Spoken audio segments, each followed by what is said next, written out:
நண்பர்களே, நீங்கள் இரவு நேரத்தில் மலைப்பாதைகளில் பயணம் செய்திருக்கிறீர்களா?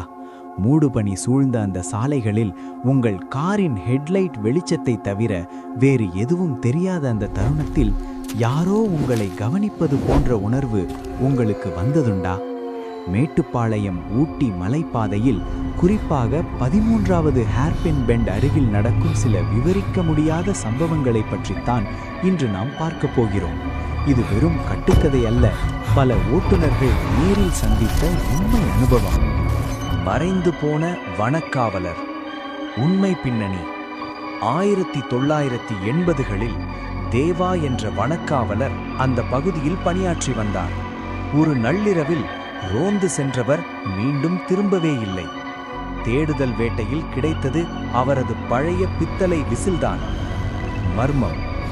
அவர் காணாமல் போன அந்த தேதிக்கு பிறகு அந்த பாதையில் செல்லும் வாகன ஓட்டிகள் ஒரு விசித்திரமான மனிதரை பார்க்கத் தொடங்கினர்.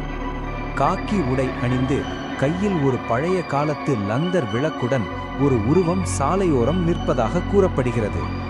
திகில் சம்பவங்கள். கண்ணாடியில் தெரியும் உருவம். ஒருமுறை ஒரு சுற்றுலா பயணி தன் காரில் செல்லும்போது பின்னால் ஒரு மனிதன் ஓடி வருவதை கவனித்தார். காரின் வேகத்தை அதிகரித்தும் அந்த உருவம் அதே வேகத்தில் பின்தொடர்ந்தது. ஆனால் காரை நிறுத்தி பார்த்தபோது அங்கே யாருமில்லை. அந்த திசை காட்டி. அந்த உருவம் சாலையோரம் நிற்கும்போது அது எப்பொழுதுமே பள்ளத்தாக்கை நோக்கி கை காட்டும். உள்ளூர் மக்கள் சொல்வது என்னவென்றால், அவர் பள்ளத்தாக்கை நோக்கி காட்டினால் நீங்கள் தப்பித்தீர்கள். ஒருவேளை உங்கள் காரை நோக்கி காட்டினால் உங்கள் பயணம் அவ்வளவுதான். ஜிபிஎஸ் கோளாறு. 13வது மைல்கல் அருகில் வரும்போது செல்போன் சிக்னல் மற்றும் ஜிபிஎஸ் துண்டிக்கப்படுவது ஏன்? விசில் சத்தம். இன்றும் நள்ளிரவில் அந்த பகுதியில் ஒரு பழைய விசிலின் சத்தம் கேட்பதாக பல ஹைக்கர்ஸ் பதிவு செய்துள்ளனர். அறிவியல் இதை ஒரு பிரமை என்று சொல்லலாம். ஆனால் அந்த பாதையில் இன்றும் பயணிக்கும் ஓட்டுநர்கள் 13வது கல்லை தாண்டும் போது மட்டும் ஹார்ன் அடிக்காமல் பின்னால் பார்க்காமல் வேகமாக செல்கிறார்கள். தேவா இன்றும் அங்கே காவலில் இருக்கிறாரா அல்லது யாரையாவது தேடிக்கொண்டிருக்கிறாரா?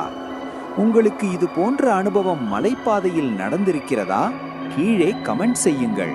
இது போன்ற இன்னும் பல மர்மங்களுக்கு நமது சேனலை சப்ஸ்கிரைப் செய்யுங்கள். இது அமானுஷ்யமா இல்ல ஹைவே ஹிப்னோசிஸா? உங்களுக்கு என்ன தோணுதுன்னு கமெண்ட்ல சொல்லுங்க. இது போல இன்னும் பல மர்மங்களுக்கு ஒன் ஃபேக்ட் உலகாவை சப்ஸ்கிரைப் பண்ணுங்க.